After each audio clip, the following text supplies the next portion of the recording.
This is the motto of the show Hour of the Truth. Rome never changes. They used to call us heretics and sent the Inquisition to kill us. Today they call us terrorists and send on their crusades. Times and methods may have changed, the goal still stays the same. Extirpate the remnant of the true Word of God, Bible-believing people who uphold the truth in Jesus Christ's name.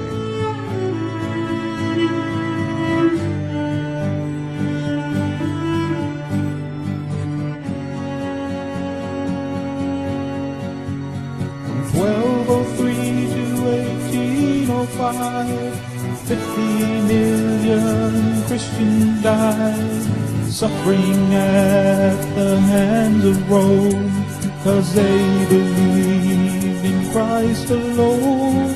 They died through Europe, especially Spain, for they saw all but Christ as vain.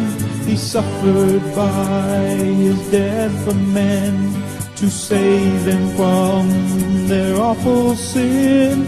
600 years of martyred saints that history cannot erase. With iron heel and iron hand, the Roman popes rule the land. Those ignorant of history may be swept into apostasy. We won't be lulled by Rome's sweet lie, with 50 million reasons why. Salvation is by faith alone, in Christ alone, by grace alone. A sovereign God give faith to man. Salvation's in the Maker's hand. This gospel offends Rome today. They offer up another way, a counterfeit, a compromise. Beware the ancient papal lie, with such a cloud of witnesses who by grace died in their Lord. Recall their memory to say, by the same faith we live today. And this is life eternal, that they might know thee, the only true God, and Jesus Christ, whom thou hast sent. Hello and welcome everybody to a new video from Jörg Joggler 66, Hour of the Truth. Today we are here for the next part of this wonderful series, Hour of the Truth. And I produce now something that is not existent up to now. There were a few broadcasts under the name of University of Hidden History, the Jesuits 101. Those were actually 5 broadcasts. And I added a 6th one into that doesn't belong there, but I thought it would belong there, so I made it belonging in there, of the Jesuit banking system. That was Hour of the Truth, part 74. Now we are even in the next part 75, and this one is called University of Hidden History, Jesuit Power in Russia. And we are going to hear a lecture by Jon Phelps, where he tells us that many people know by the lectures he did, by the book he wrote, they know it from Jon Phelps, they know it from other people, that America is run by the Jesuits, that Europe is run by the Jesuits, that maybe even China is run by the Jesuits. But Russia? Putin? What about all this Ukraine stuff today in 2026, where I record this? And this video from Jon Phelps is from 2017, so that's 5 years before this Ukrainian war, quote-unquote war, broke out in 2022. So what about Russia? I mean, I always knew that Putin was a former KGB agent, and I knew that Russia was controlled by the Jesuits because I read in German the book The Kremlin and the Vatican. That's a German book. About 500 years of history of the Roman Catholic Church trying to get the Orthodox Catholic Church back under her wings. And I knew there were Jesuits involved, even though that book does not mention very much Jesuits, but you can make that up from the things that are done there. And then I stumbled upon this video from Jon Phelps where it speaks about the power of the Jesuits in Russia, or the Jesuit power in Russia. And the question, of course, do the Jesuits even run Russia? They run it all. And when you know the history of the Jesuits, like from the book from Griesinger that I read in German and that Jon Phelps mentioned and read of in the earlier parts of this University of Hidden History series, you know that the Jesuits were all around the world. They started off in 1540, and directly they went into Japan, they went into China, they went into India, and for crying out loud, of course, they also went into Russia. And they were expelled from Russia as they were expelled from other countries too, but that doesn't mean that they were really not there anymore. So Jon Phelps now breaks down the history, at least of the last 120 years, from the beginning of the 20th century up to the 21st century. No, not really. He doesn't go into the current time that we are living in right now. But from what he says here, you can make on you can surely understand that nothing has changed. And when you know the oath of the Jesuits, you know that they always play both sides. Of course they play the Russian side. Now you're going to say, but Jörg, when they're going to quote-unquote play both sides and do this and do that, why doesn't their agenda already come to an end? Well, because they are greedy little bastards. And the world is full of greedy little bastards. They want money. They want people who are not in the knowledge to suffer. They want to persecute people who have different beliefs than theirs, means every belief different than that from the Roman Catholic Church. They want these people absolutely exterminated, and that is not just done in a few years, not even in a few decennia. It takes a lot of time. And they are working meticulously to get that done. And therefore, they need to control both sides. So, and with both sides, I mean actually all sides. Yeah, you don't have just one side, right and left. You also have back and front, above and beneath. I mean, you have as many sides as you have in a cubist, probably. So they want to control it all. They control it all, and then by clashing a few parties together, they're all their enemies. They make sure that their enemies delete themselves without them even knowing it.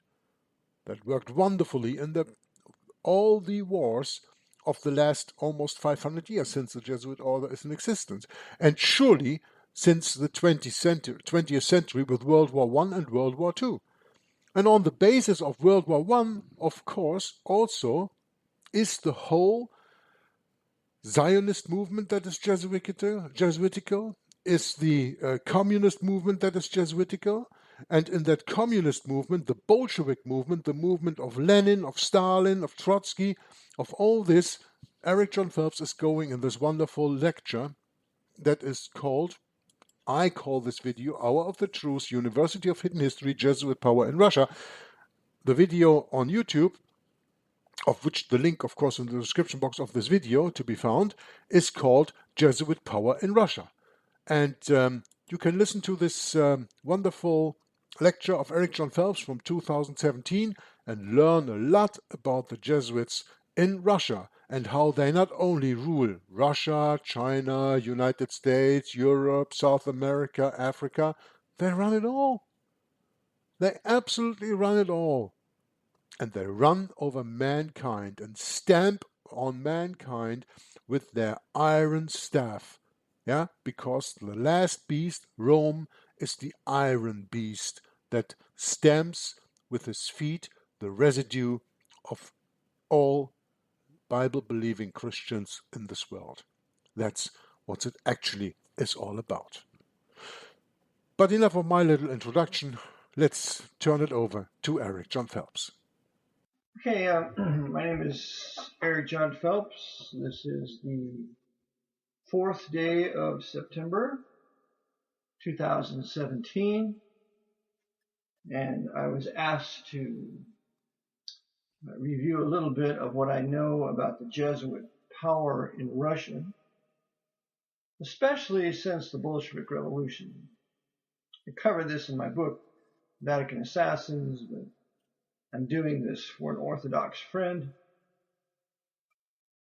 who in turn is going to tell certain Orthodox leaders what I have said today. So before I begin to tell the story of a certain Jesuit that I knew, I want to prefix or have a nice little prelude to what I'm saying so that it becomes believable.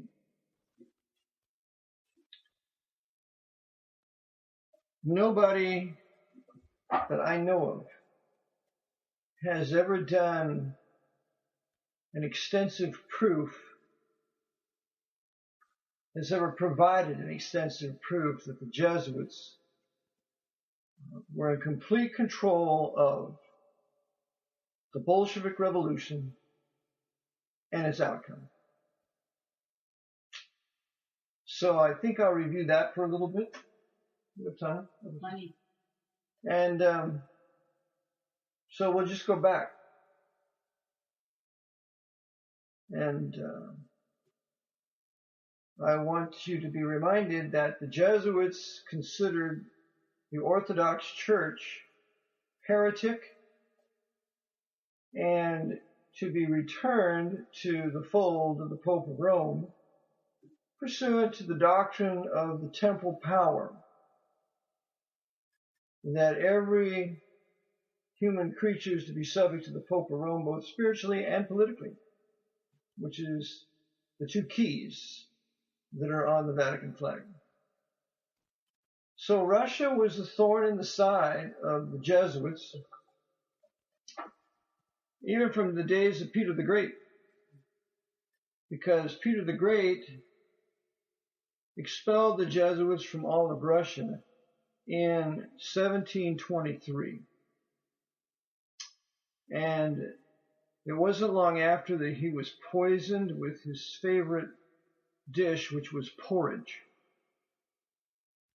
So Peter the Great was poisoned by Jesuits. The Jesuits were not expelled, then came back into Russia. And the punishment for Russia was the Jesuits using Napoleon Bonaparte to attack Russia, because Napoleon was advised by Jesuit Abbe Sieyès, and I cover this in my book. And Abbe Sieyès was the one who coordinated what Napoleon would do, and also was in cahoots with Russian Jesuits that were facilitating an easier invasion of Napoleon into Russia. And this was for a twofold purpose.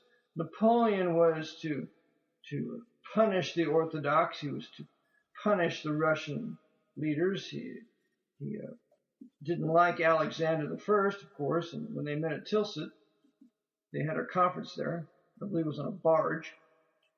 But the Jesuits used Napoleon to invade Russia, and they also were involved in setting Moscow on fire, because Napoleon invades in the winter, and he's not going to be allowed to winter in Moscow.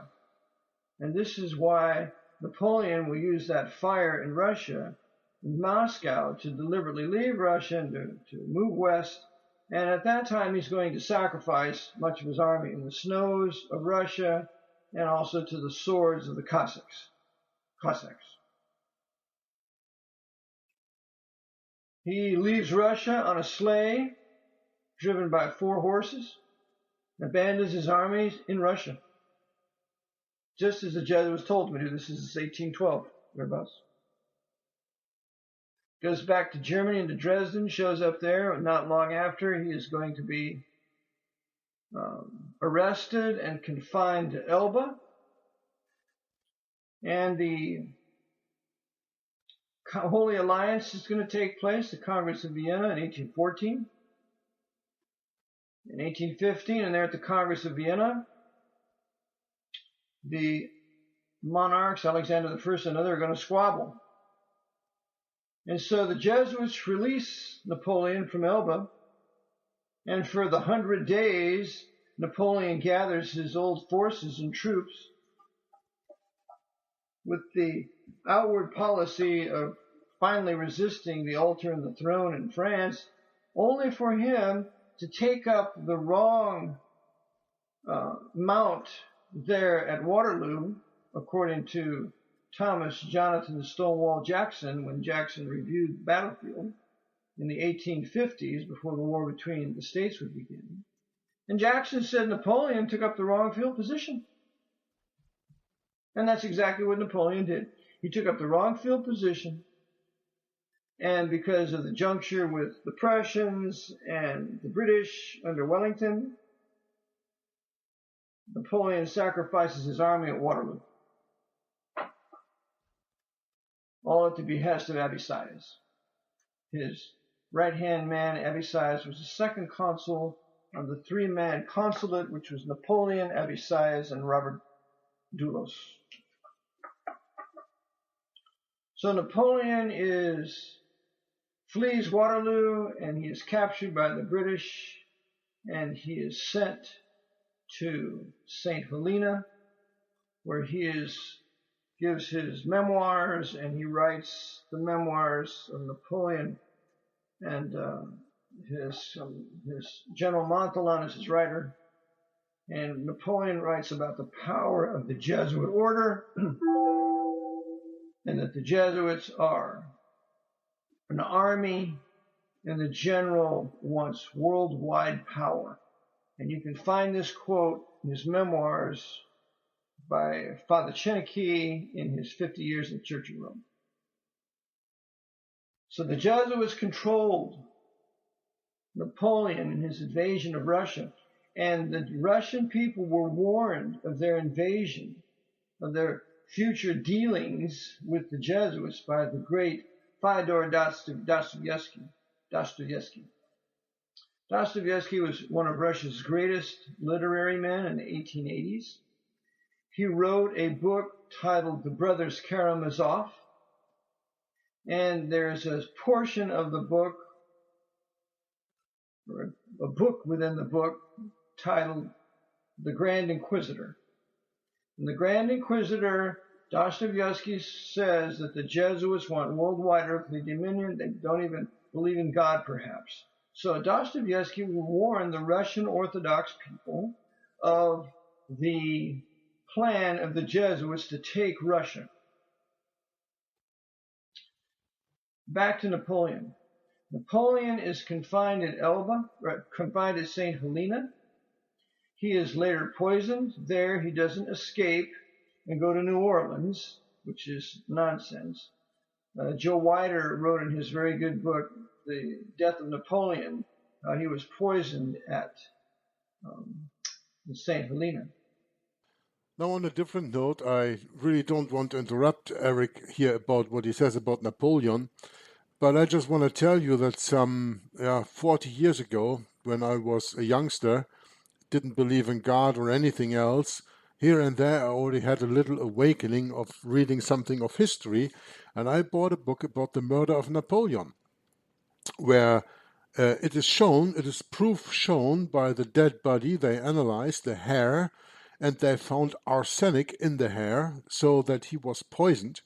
It was even found that it was given to him in different doses, and from that, so that he was a little bit more poisoned, then again a little bit less. In the beginning lesser, in the end more and more, to make it work more. So he was poisoned by arsenic. And the author of the book wanted to show who the murderer of Napoleon was, and he came up with that it was his butler. Of course, what this book never mentions is any connection to religiosity, never any mentioning of anything like the Roman Catholic Church, and surely not of the Jesuits. But in that book, at least it is stated that he was A, killed, and B, that his murderer was his butler, and that he was poisoned by arsenic. So what Eric Jon Phelps says here, on a bygone by way, yeah, he was killed, he was poisoned. That is true, and there are even books written about that. I don't know if that book is available anymore. I read it in German anyway. I just want to tell you that some more than 40 years ago that I read that, that I knew that he was poisoned. And we all know that poisoning is one of the most, if not the most favorite way for the Jesuits to deal with their adversaries and to kill them. They killed so many people, I think we can make a list that would succeed hundreds of people in there. So really a very good point that Eric makes here. I just want to underline that point and tell you that even 40 years, more than 40 years ago, I read that book in German, and I know from that is confirmation, and that guy came up with it was the butler, probably because he had access or so, I don't know. I don't remember that anymore. But absolutely, Napoleon was killed, he was poisoned by arsenic, and that's just what I wanted to add here. And about this time, about 1820, the Tsar Alexander I, who was a Christian, he was a Bible-believing, born-again Christian man, he had allowed freedom of worship in Russia. And at the time, the Orthodox leaders didn't like that because they considered that a threat to their monopoly of religious power, as they were protected by the Romanov dynasty. See, Orthodox Church then had the unification of church and state, as do the Protestants, unlike the Baptists. So, Tsar Alexander discovered that the Jesuits were plotting the overthrow of his kingship, of him being Tsar, that they wanted temporal power in Russia. So in 1820, the great Tsar Alexander I expelled the Jesuits from all the Russias. And so the Jesuits were expelled, and they took up residence in Georgia, just outside of Russia. And they took over an Orthodox seminary there called Tiflis Seminary, because the Jesuits had been penetrating the Orthodox Church. Hadn't quite controlled it yet, but there were Jesuit priests in Orthodoxy, especially at that seminary. And there would be a specific priest there who would train Joseph Stalin years later. We'll talk about that in a minute. So the Jesuits were expelled from all of Russia by Tsar Alexander I, and the Tsar got wind that the Jesuits were controlling the Masonic Lodge. So he shut down every Masonic Lodge in Russia in 1822. So in my book, Tsar Alexander I was a national hero, a Bible-believing Christian man who sought to protect his Russian people from being taken over by the Jesuit order, who had vowed to do this pursuant to the Council of Trent and their moral theologies, which I call the Jesuit immoral theology. And so, for that, Alexander I dies suddenly of what historians will call apoplexy. Well, apoplexy is translated by myself, means poisoning. They poisoned Peter the Great in 1723. They poisoned Alexander I in 1825. But they were still expelled from Russia at this time. So another Tsar comes to power. He's known as Nicholas I. Nicholas I is a traitor. Nicholas I will enter into a concordat with the Pope on behalf of the Russian government. And this is covered in a book titled Descent into Darkness by James Zatko. He was a priest that taught at Notre Dame University in the 1960s, and his book is essential for your library. So, concerning the Jesuits and Russia. It's all about the Jesuits being involved with the Bolshevik Revolution and their hand in it, although he's not as detailed as he needs to be. So, Nicholas I enters into a concordat with the Pope, but Alexander II comes to power, and he does away with that concordat. So now Alexander II becomes an enemy of the Jesuits. So the Jesuits will raise up a group called the Anarchists in Russia and throughout Europe and even in America. It's an international anarchist conspiracy to remove certain heads of state that are not in sympathy with the Jesuit order. These anarchists will kill Alexander II. They will kill the King of Italy, Umberto I, because he's an enemy of the Jesuits. They will kill Victor Emmanuel II, who is an enemy of the Jesuits and the father of Umberto I. They will kill James Garfield in 1881 because James Garfield refuses to be subject to the temporal power of the Pope. They will kill McKinley in 1901 because McKinley will become a disobedient Protestant low-level Freemason, and they'll put Theodore Roosevelt in his place after they kill him. The anarchists will kill Sissy. Sissy was the wife of the Emperor Ferdinand, who is the emperor of the Habsburg Empire. Franz Joseph. Kill Sissy. The assassin will stab her through the heart with a three-sided file, nick her heart, and she'll be brought back to die in her mansion while she's walking with a Rothschild lady in Geneva. This assassin walks right up to her and stabs her through the heart. Anarchists. These anarchist savages will kill 50 heads of state in the last portion of the 19th century.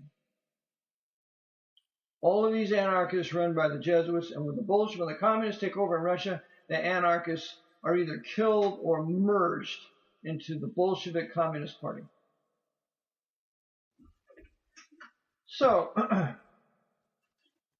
the Jesuits are infuriated with the Orthodox Church leadership in 1870 because they will not attend Vatican I.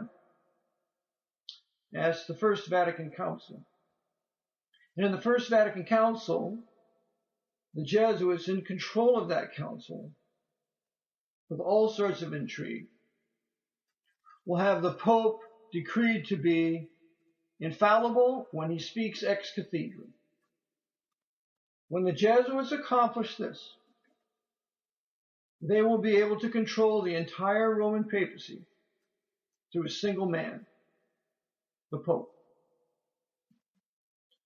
Today we have our first Jesuit Pope, Francis I, which even shows more of their power. Remember, every Pope has to have a Jesuit confessor, so that the Jesuit general knows the very thoughts and mind of every Pope. So, the Jesuits are furious with the Orthodox.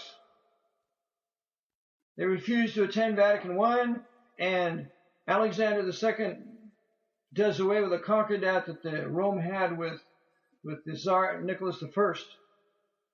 So Alexander II is murdered. He is blown up in a carriage.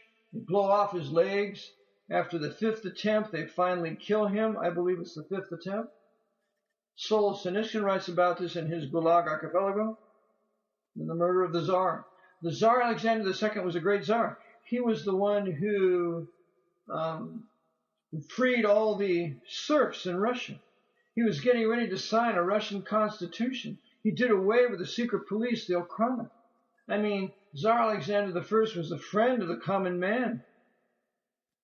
So there was no need of the communists or the anarchists to kill him.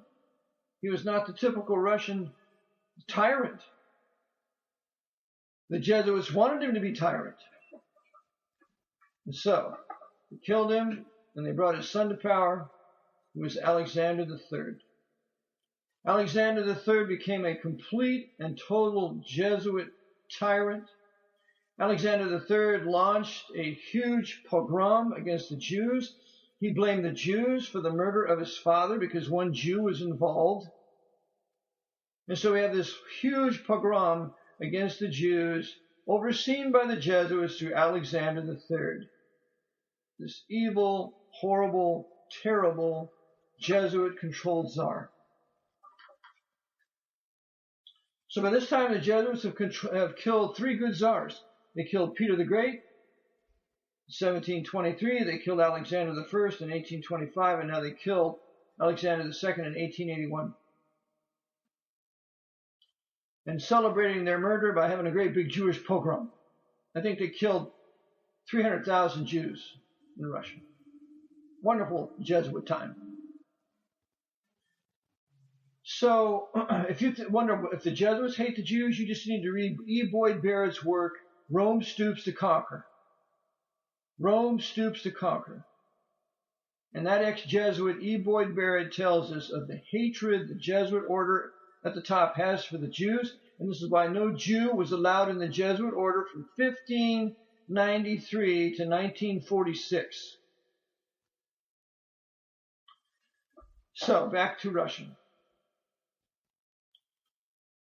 The Jesuits then began plotting the final solution to the Jewish question. And they start this in about the 1880s. In Germany, France, the Jesuits will write the protocols of the learned elders of Zion. And as I quote that in my book, that fact, it comes from a certain gentleman who wrote a book titled Behind the Dictators.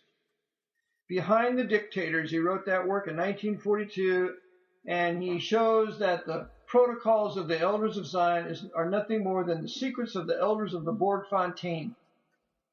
The Jews never wrote the protocols of the elders of Zion. Leo Lehmann was the author of Behind the Dictators, a Roman Catholic priest who was saved. He came to know the Lord, believed the gospel that Christ died for his sins, was buried and rose again, truly repented, was a believer, and hence he writes this book. Yes, thank you very much, Eric. I am very grateful for that you are mentioning this wonderful book Behind the Dictators by Leo Herbert Lehmann, a Roman Catholic priest who later in his life came to the true belief of Jesus Christ, as I can read everywhere. I don't know if that's true or not. I hope it was the case. I just wanted to say that this book, Behind the Dictators, is to be found for free on my internet archive, archive.org. I read the complete book in English on YouTube. There's a playlist out, and the playlist will be added to the description of this video, so you can find it easily. Also download the book. And a German brother in Christ of mine some years ago translated that book into German. So the book also is available in German language, and I read the German book also on video on YouTube. There are a few parts, in English a few, and in German I think 5 or 6, who are not available on YouTube anymore because YouTube deleted them because it is against their community guidelines or something else they don't like. Censorship, I call it, easy. But those videos can be found on archive, and if you don't find them, you can always contact me and I can send them to you, or we can talk about how to get them anyway. But it is a wonderful, wonderful work, and he proves that the book was written by Abbé Baruel. That was somewhere, I think, in the end of the 18th century that Abbé lived. And he wrote that book, and it was then refined a little bit. The Protocols of the Elders of Zion I'm talking about now. It was then refined a little bit, and then in the end of the 19th century, as Eric tells here, used to stir up anti-Semitism, so-called anti-Semitism, all over Europe. Mostly in France and in Germany, but also in Russia. And there's an interesting video on YouTube about quote-unquote 6 million, if you look that up. There's a guy who has original American newspapers from I think starts 1913, 1914 somewhere, until the 1930s, where they talk about 6 million killed Jews. And nobody knew about the Holocaust at that time that so-called took place. That's not the point that I'm making here. The point is that there were already 6 million Jews in peril in Russia in the beginning of the 20th or end of the 19th century. So there you see this whole agenda of 6 million already long time before anybody even talked about the Holocaust. Interesting, of course, to put that into your research. And the Protocols of the Learned Elders of Zion, I put a few comments in there in that reading too, so avail yourself of the book of Leo Herbert Lehmann, or avail yourself of the reading that I did in English or in German. And now, let's go back to Eric. So the Jesuits write the Protocols of the Learned Elders of Zion in about the 1880s in France, on the border of Germany. The Jesuits will then begin to circulate the protocols in Russia. And the protocols are all true except for one fact. It's not the Jews that are behind the protocols. It's not the Jews doing all these things. It's the Jesuits. And even in the protocols, they say our only enemy of us Jews are the Jesuits. It says it right in the protocols. So the Jesuits wrote the protocols, and everything they wrote in there, they brought to pass. The French Revolution, they talk about, was their work. How they control Freemasonry, how they kill certain Freemasons that are not obedient to them, how they poison the Gentile nations with vaccinations and inoculations. All of this, they brought it to pass. The Jesuits have done all of these things. The control of banking, everything that you read in the protocols of the Learned Elders of Zion are true, except it's not the Jews who are responsible. There are certain Jews working on this, but they're subject to the Jesuits. As my late friend Sherman Skolnick said, these are hawk Jews. These are papal court Jews. They're Masons, like the ADL and B'nai B'rith and others. It's Masonic Jews who are Freemasons, subject secretly to the Pope. So they're circulating the protocols of the Elders of Zion in Russia to incite anti-Jewish fury in Russia. Because the Orthodox Church for years was against the Jews. The Orthodox Church was helped and aided and abetted the pogroms of Alexander III. There was no outcry amongst the Patriarch and others. And then in 1905, we have the greatest Jewish pogrom in the history of Russia, when Tsar Nicholas II, a Knight of Malta, of the Russian branch of the Knight of Malta, just like Len Horowitz is a member of the Russian branch of the Knights of Malta, for which he sued me for a couple of things in his lawsuit. Thank God the judge killed. The Russian branch of the Knights of Malta is just as wicked as any other branch. because they all trace their origin back to Blessed Gerard, the founder of the Knights of Malta in like 1048, the Knights Hospitallers, the Crusaders who would take Jerusalem from the Muslims, from the Saracens, in 1099 and hold it for approximately 80 years or so. You can see a movie about this called The Kingdom of Heaven, when Salah ad-Din finally takes Jerusalem from the Knights of Malta, the Knights of the Equestrian Order, and the Templars, in 1191, I believe. It's called the Latin Kingdom of Jerusalem. And today, Israel, in the eyes of the Pope, is the revived Latin Kingdom of Jerusalem. And so, you have the greatest pogrom in Russian history in 1905, spearheaded by Knight of Malta Nicholas II, aided and abetted and encouraged by his cousin, King George V of Great Britain. And I have a picture of them. It's a very famous picture of the two cousins standing together. They look like identical twins. So King George V, so English, remember the English language, the English tongue of the Knights of Malta. Nicholas II, a member of the Russian tongue. I have a book on the Knights of Malta, written in the early 1900s, dedicated to Nicholas II, who was the Tsar and protector of the Russian tongue of the Knights of Malta. This is important. This is very important because there is no successful Bolshevik revolution without the Knights of Malta in Russia working with the Knights of Malta in Great Britain at the time. And hence we're going to see the birth of the Anglo-American international white power structure that will facilitate the Bolshevik Revolution in 1917 in October. So, this is all the history leading up now to the Bolshevik Revolution. And in this Bolshevik Revolution,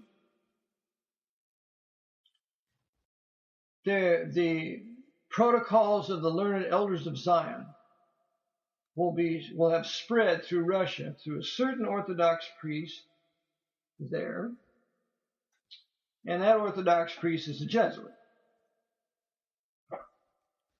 And so they spread it out throughout Russia, creating this anti-Jewish fury.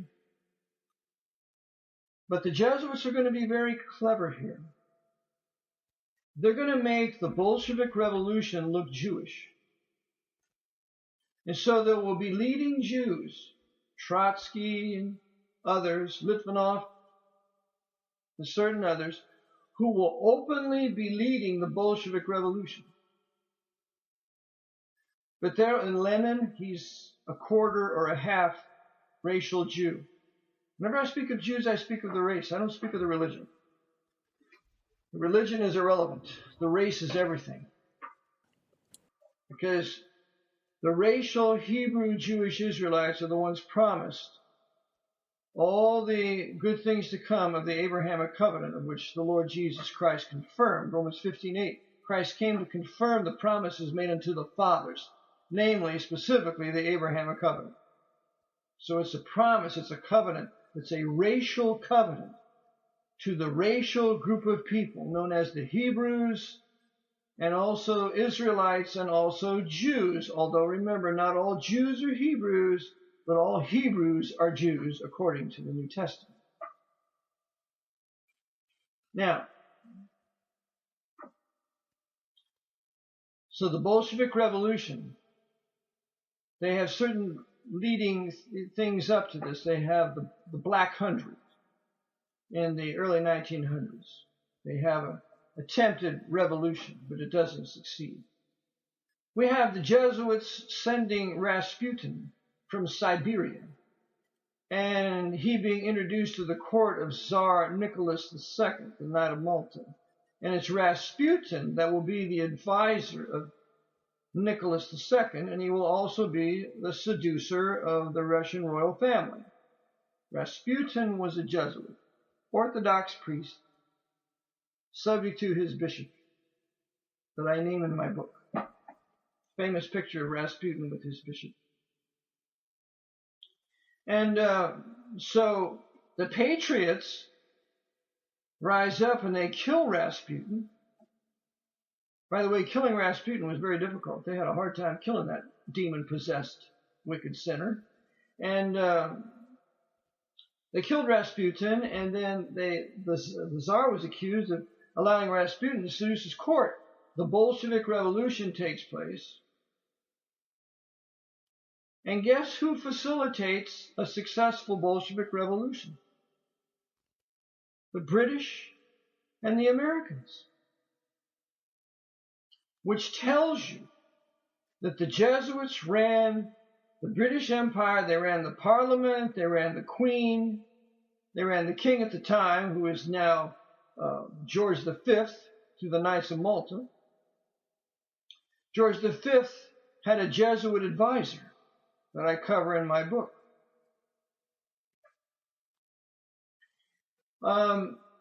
The other one that was involved in the Bolshevik Revolution at the time was, in 1917, was the ungodly and wicked apostate Presbyterian Woodrow Wilson. He was president at the time. And Woodrow Wilson facilitates 300 Jewish leaders leaving New York City with Leon Trotsky to have a secret train go into Russia, so that the Jews can be openly behind the Bolshevik Revolution and the Jews can be blamed for it. And without Woodrow Wilson notifying Canada to let that ship of traitors across the Atlantic, they would have never made it. So Woodrow Wilson facilitated the Bolshevik Revolution, and the right-hand man, the overseer of Woodrow Wilson, was not Edward Mandell House. Edward Mandell House was the tool for Woodrow Wilson in foreign matters. That Texan, that 33rd degree Freemason, that traitor Edward Mandell House. You can read a 2-volume set called The Intimate Papers of Colonel House. The real advisor to Woodrow Wilson was a 4th degree Knight of Columbus. His name was Joseph P. Tumulty. Joseph P. Tumulty was the advisor of Woodrow Wilson for 2 years when Woodrow Wilson was governor of New Jersey, and he was the advisor of Woodrow Wilson while 2 terms in office of the President of the United States, until Wilson was poisoned and his wife Ellen took over and was their acting president until Wilson dies, or actually until Harding is made president. Harding was a 33rd degree Freemason. Warren Harding did many good things, but he was a 33rd degree Freemason, and he continued the work of Woodrow Wilson in financing and abetting the Bolshevik Revolution. The leaders of the whites, the Orthodox whites, was betrayed by America and Great Britain. According to Stan Monteith in his very good book, Brotherhood of Darkness, he proves that Warren Gamaliel Harding, gave $60 million in aid and supplies to the Reds, to the Bolsheviks, facilitating their success, because without American help and supplies, the Russian people would have rose up and killed those bastard Bolsheviks. And I use the term bastard scripturally, pursuant to Hebrews 12, God is not their father. The devil is their father. So, with this Russian Revolution, and any Russian historian will teach you that the Bolshevik Revolution was really the second French Revolution. The father of the French Revolution of 1789 is the same father of the Bolshevik Revolution of 1917, and that's the Black Pope. The French Revolution was a communist revolution. The Bolshevik Revolution was a communist revolution. The Jesuits benefited in both revolutions. But at the same time, the open false policy is, this wasn't done by Jesuits, this was done by communists. As I cover in my book and in my PowerPoint, the Jesuits trained Rousseau, one of the fathers of the French Revolution. They trained Robespierre, the mass murderer in the Directory, beheaded 40,000 people, something like that. And they also trained Napoleon at Corsica. So the Jesuits ran the entire French Revolution and Napoleonic Wars. They ran the entire Bolshevik Revolution and the Bolshevik Wars from 1917 to 1922. And there will be American troops dispatched to Moscow to further facilitate a successful Bolshevik Revolution. And William Grady covers this in his new work on the nation of Israel. He even has pictures of American troops in Moscow, I believe. The Bolshevik Revolution must succeed. It cannot fail, because the fall of Moscow is regarded as the second greatest event by Jesuit Edmund Walsh in his book, The Decline and Fall of the Russian Empire. He wrote in 1925. Walsh says that the fall of the Russian Empire is the greatest single event after the fall of the Roman Empire. Why? Because the Jesuits took Orthodox Russia, which includes the huge landmass of all of Russia, in 1917 and throughout the Civil War, ending in 1922 or thereabouts. At this time, the Jesuits running the Bolsheviks will take all of the Tsar's fortunes, the rubies, the emeralds, the gold. It's a huge fortune. And they will imprison the Russian Orthodox Patriarch. They will kill 5,000 priests and nuns of the Orthodox Church. And this is their vengeance, because the priests and nuns that they killed were against Vatican I, and were outrightly and outspokenly against the infallibility of the Pope of Vatican I. So they all have to die, and they will die. And while the Jesuits are at it, they're going to have fun with the Mennonites. So they're going to use their Bolsheviks to kill as many Mennonites and take turns gang raping the women during the Bolshevik Revolution. The Bolsheviks are going to serve as the crusaders for the Jesuits during the Bolshevik Revolution and succeeding Civil War, when the Orthodox people and the Orthodox leaders are betrayed and have to flee Russia. Joseph Stalin, who is the real Jesuit coadjutor at this time, he is going to lead the Bolshevik army in fighting General Stanislaw Sikorski, who is the great Polish general at the time. And General Sikorski defeats Stalin and saves Poland from a Bolshevik oppression. But there will come a certain Polish Roman Catholic out of Poland who will have known the Jesuits well, who admired the Jesuits, and he will be the first head of Lenin's Cheka. He'll be a vicious, bloodthirsty, murderous Jesuit inquisitor. And his name, out of Poland, is Felix Dzerzhinsky. Felix Dzerzhinsky will kill. He'll be rounding up all those marked for death, bringing them in the trucks, and shooting them in the back of the head in Lubianka. Lubianka will be the headquarters for the Holy Office of the Inquisition of the Jesuits. And they will shoot these people in the back of the head, take them out in mass burial grounds. Felix Dzerzhinsky was the great Grand Inquisitor of the Jesuits that Dostoevsky warned about.